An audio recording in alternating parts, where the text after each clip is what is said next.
Let's mic, देश का मिजाज, वेस्ट। यह है लेट्स माइक मॉडर्न रेडियो। आप सुन रहे हैं पश्चिम भारत की खबरें। केंद्रीय गृह मंत्रालय ने महाराष्ट्र सरकार को शिवसेना उद्धव के बागी हुए सांसदों की सुरक्षा बढ़ाने के निर्देश दिए हैं। गृह मंत्रालय की ओर से एक आदेश महाराष्ट्र के डीजीपी को भेजा गया है। उधर दिल्ली में लोकसभा अध्यक्ष ओम बिरला को सभी 6 बागी सांसदों ने मिलकर एक पत्र सौंपा है।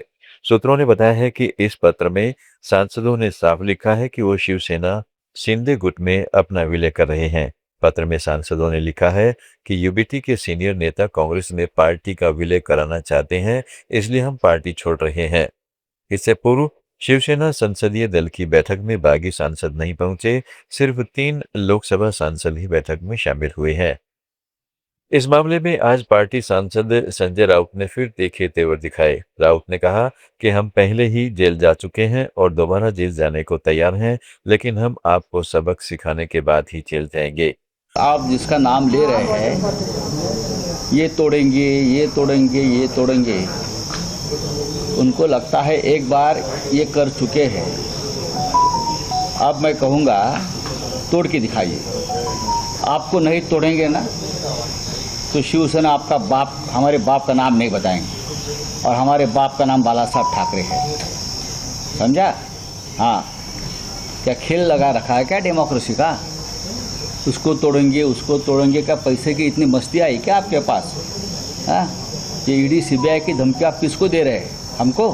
हम जेल में जाकर आ चुके हैं, हम वापस जेल जाने के लिए तैयार हैं, लेकिन आपको सबक सिखा के जेल में जाऊंगा। वहीं केंद्रीय मंत्रालय प्रताप राव जाधव ने ऑपरेशन टाइगर पर कहा है कि सांसदों ने जो भी लेटर दिया है वो शिवसेना उद्धव का अंदरूनी मामला है। लोकसभा स्पीकर इस पर फैसला लेंगे। सांसद संजय राउत पर उन्होंने कहा कि वो जिस तरह की भाषा का इस्तेमाल करते हैं उसके कारण ही शिवसेना उद्धव खत्म हो रही है।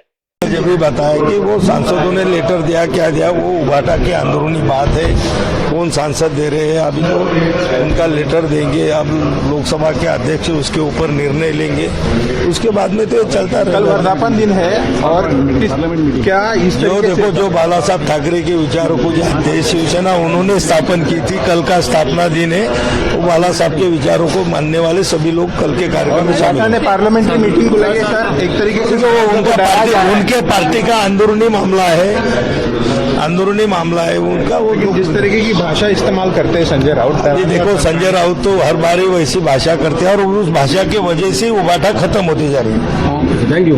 राजस्थान के पूर्व मुख्यमंत्री अशोक गहलोत ने कोटा के न्यू मेडिकल कॉलेज और बीकानेर के अस्पताल में रसूताओं की मौत तथा किडनी फेल होने की घटनाओं को लेकर भजनलाल शर्मा सरकार की कार्यशैली की आलोचना की है।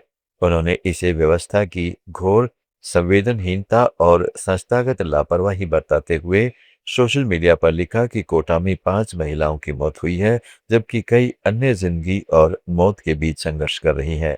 उन्होंने मुख्यमंत्री से मांग की कि जिम्मेदार अधिकारियों और डॉक्टरों को सस्पेंड कर आपराधिक मुकदमा दर्ज किया जाए, पीड़ित परिवारों को तुरंत मुआवजा दिया जाए और प्रभावित महिलाओं के पूरे इलाज का खर्च सरकार उठाए। गहलोत ने इन घटनाओं को गरीब महिलाओं के साथ सिस्टम की विफलता करार दिया है। राजस्थान कांग्रेस अध्यक्ष गोविंद सिंह डोटासरा ने आज बूंदी में कहा है कि मोदी सरकार संविधान को नष्ट करने की दिशा में काम कर रही है। लोगों को रिश्वत देकर और धमकाकर भाजपा में शामिल किया जा रहा है।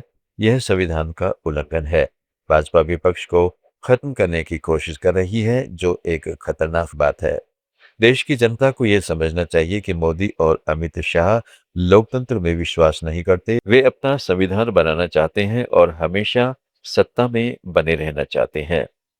देखिए, ये देश के अंदर मोदी जी अब की बार बीजेपी ये कह रही थी कि हम संविधान बदलेंगे, तो संविधान बदला नहीं गया तो इन्होंने संविधान को खत्म करने की दिशा के अंदर काम कर लिया। आप बताइए, जब इस तरीके से लोगों को खरीदा जाएगा, इस तरीके से डरा धमका करके अपने पक्ष में लिया जाएगा, 240 सीट वाली बीजेपी इस तरीके से कर करके और 2/3 मेजोरिटी लेने की बात कर रही है, तो क्या कॉन्स्टिट्यूशन में जो व्यवस्थाएं हैं उसकी पालना हो रही है? महाराष्ट्र, गोवा, गुजरात, दमन और राजस्थान की ताज़ा खबरों के इस बुलेटिन को रोजाना सुनने के लिए डाउनलोड करें लेट्स माइक ऐप जुड़े रहिए डर्स माइक के साथ।